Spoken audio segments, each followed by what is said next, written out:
মুয়াজ্জিন যখন আযান দেয়, মুয়াজ্জিনের আযানের কণ্ঠ যত দূর যায়, মুয়াজ্জিনের যদি তত পরিমাণ গুনাহ হয়ে যায়, আল্লাহ রাব্বুল আলামিন আযানের ধ্বনিতে সম পরিমাণ দূরত্ব গুনাহ আযানের কারণে মাফ করে দেয়। আবার যদি এবার মুসল্লিরা, সাধারণ মানুষরা মুয়াজ্জিনের সাথে এইভাবে আযানের জবাবগুলি দিয়ে দেয়, তাহলে সমস্ত মানুষেরও ওই আযানের ধ্বনি সম পরিমাণ যত দূরে যায়, তত সম পরিমাণ যদি আমাদেরও গুনাহ হয়, জবাব দেওয়ার কারণে, দুরুদ আর দোয়া করার কারণে আল্লাহ সম পরিমাণ আমাদের গুনাহ মাফ করে দিবে। অথবা বিকাল আমরা সন্ধ্যা আসলেই শুনি আল্লাহু আকবার, আল্লাহু আকবার ধ্বনি শুনি কিনা বলে। আবার ঘুম থেকে যখন উঠি সকালবেলা আবার এই ধ্বনি শুনতে শুনতে ঘুম থেকে উঠি। আবার নামাজে যখন দাঁড়ান আল্লাহু আকবার বলে তাকবীর বাঁধি আমরা। আবার রুকু সেজদা প্রত্যেকবার আল্লাহু আকবার বলি। ঠিক এইভাবেই জীবনের শেষ নামাজ, জানাজার নামাজ, সেখানে আল্লাহু আকবার বলে শুরু করবে, নাকি বলেন? মানুষ যখন দুনিয়াতে জন্ম নিছে তখন তার এক কানে আকামত আর এক কানে আজান, এটা দেওয়া সুন্নাত। আজানের শুরুর শব্দ কি? আল্লাহু আকবার, আল্লাহু আকবার। ইকামতের শুরু শব্দ কি? আল্লাহু আকবার, আল্লাহু আকবার। দুনিয়াতে যখন আমরা আসছি তখন আমরা আল্লাহু আকবার শুনতে শুনতে আসছি। আবার যখন দুনিয়া থেকে চলে যাব, আল্লাহু আকবারের শব্দের ধ্বনি শোনায় আর জানাজা পড়ায় আমাদেরকে কবরের দিকে নিয়ে যাবে। তাহলে আল্লাহু আকবারের দাম আছে না নাই? আল্লাহু আকবার মানে আল্লাহ সবচাইতে বড়। আপনি যখন এই আল্লাহু আকবারের ধ্বনি শুনবেন, তখন দুনিয়াতে যত কাজ আছে সমস্ত কাজ আপনার জন্য হারাম। আপনি ব্যবসা থাকলে ব্যবসা করা ওই সময় হারাম। কেন? যদি আল্লাহু আকবার, আল্লাহ সবচাইতে বড়, এই ধ্বনি শোনার পরে মসজিদে না আসেন, ব্যবসার দিকেই থাকেন, তাহলে আল্লাহর চাইতে বড় ব্যবসাকে মনে করলেন।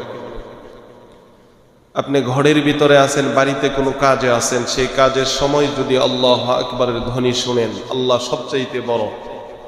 আল্লাহ সবচাইতে বড় যদি হয়, সব কাজকে ছোট মনে করে আল্লাহর দিকে দৌড়ায় আসতে হবে। যদি আপনার কাজটাকে আপনি বড় মনে করেন, তাহলে আল্লাহর চাইতে কাজটা বড় হয়ে গেল। আল্লাহকে সব জায়গায় সব সময় বড় মনে করতে হবে, ঠিক কিনা বলেন? ঠিক অনুরূপ ভাবে কোন মানুষ যখন আজানের শব্দ শুনে, আজান কত নিয়ামত জানেননি আপনারা? মুয়াজ্জিন যখন আল্লাহু আকবার, আল্লাহু আকবার বলে আজান শুরু করে দেয়, প্রত্যেক মানুষের উচিত হলো আল্লাহু আকবার ধ্বনি শোনার সাথে সাথে দুনিয়ার সমস্ত কাজ শেষ করে মসজিদের দিকে দৌড়ায় আসা। আর মুয়াজ্জিন যা বলে তার সাথে সাথে উত্তর দেওয়া। মুয়াজ্জিন আল্লাহু আকবার বলল, আপনিও আল্লাহু আকবার বললেন। মুয়াজ্জিন আশহাদু আল্লা ইলাহা ইল্লাল্লাহ বলো, আমরাও আশহাদু আল্লা ইলাহা ইল্লাল্লাহ বললাম। মুয়াজ্জিন যখন বলে আশহাদু আন্না মুহাম্মাদার রাসূলুল্লাহ, আমরাও বললাম আশহাদু আন্না মুহাম্মাদার রাসূলুল্লাহ। মুয়াজ্জিন যখন বলবে হাইয়া আলাস সালাহ আর বলবে হাইয়া আলাল ফালাহ, তখন আমরা বলবো লা হাওলা ওয়ালা কুওয়াতা ইল্লা বিল্লাহ। মুয়াজ্জিন যখন বলবে আস-সালাতু খায়রুম মিনান নাওম, তখন আমরা বলবো সাদাকাতা ওয়া বারারতা, সাদাকাতা ওয়া বারারতা। মুয়াজ্জিন যখন বলবে আল্লাহু আকবার, আবার আমরা আল্লাহু আকবার বলবো। মুয়াজ্জিন যখন বলবে লা ইলাহা ইল্লাল্লাহ, আমরাও সাথে সাথে বলবো লা ইলাহা ইল্লাল্লাহ। এবার আজানের শেষে দুরূদ পড়বেন। দুরূদ পড়ার পরে আল্লাহুম্মা রাব্ব হাযিহিদ দাওয়াতিত তাম্মাহ ওয়াস সালাতিল কায়িমাহ আতি মুহাম্মাদানিল ওয়াসিলাতা ওয়াল ফাদিলাহ وبعث درجة رفيعة وبعث مقاما محمودا التي وعدته। এই দোয়াটা যারা পড়বে মুয়াজ্জিন যতটুক নেকি পাবে আজান দেওয়ার পরে মুসল্লি সবাই সমপরিমাণ নেকি পেয়ে যাবে। এবার মুয়াজ্জিন কতটুক নেকি পায় জানা দরকার আছে না নাই? মুয়াজ্জিন যখন আজান দেয়, মুয়াজ্জিনের আজানের কণ্ঠ যত দূর যায়, মুয়াজ্জিনের যদি তত পরিমাণ গুনাহ হয়ে যায়, আল্লাহ রাব্বুল আলামিন আজানের ধ্বনিতে সমপরিমাণ দূরত্ব গুনাহ আজানের কারণে মাফ করে দেয়।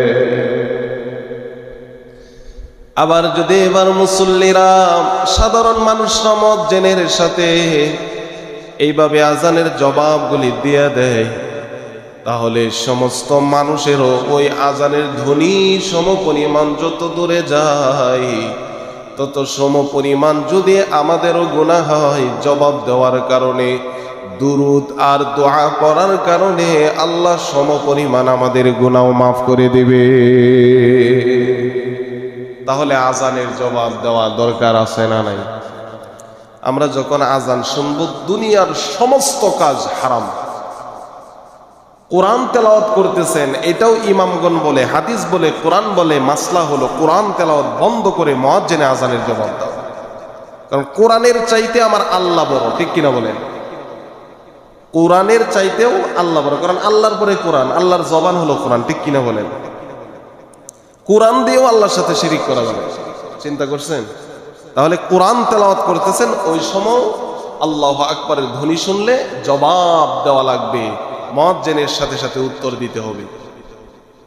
তাহলে আমরা এখান থেকে শিখলাম যে আজান দেওয়ার সাথে সাথে আজানের জবাব দিব, মুয়াজ্জিনের সমপরিমাণ সওয়াব হবে, সমপরিমাণ আল্লাহ তাআলা গুনাহ মাফ করে দিবে।